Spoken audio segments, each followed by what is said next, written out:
വേറെ ആരും വേണ്ടമ്മ. ഞാനുള്ളിടത്തോളം ഞാൻ തന്നെ നിങ്ങൾ എന്തായാലും പോയി നോക്കിയുള്ളൂ. അത് നമുക്കറിയാം, അതുകൊണ്ടല്ലേ നിന്നെ നമ്മള് തീറ്റി പോറ്റുന്നേ. അറിയാലോ. അപ്പോളേ ഈ കാറിന്റെ ചാവി ഞാൻ എടുക്കുന്നുണ്ട്. ഒന്ന് പറഞ്ഞു വെച്ചാൽ ഓക്കെ. അതിനായിരുന്നു ഇത്രയും നേരം അപ്പൊ ഷോപ്പിംഗ് അല്ലേ?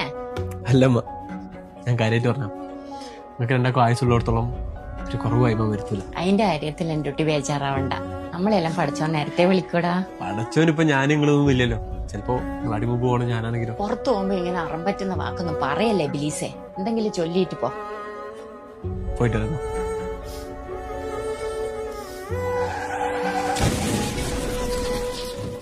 എന്റെ മോന്റെ മണ ഇതിന്. അന്ന് തൊട്ട് തപ്പുന്നത് അത് എപ്പോഴാ കിട്ടിയ?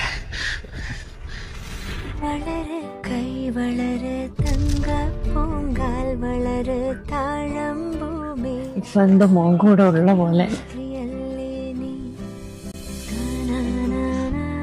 അവസാനത്തെ പെർഫോമൻസിന്റെ പൊന്നോ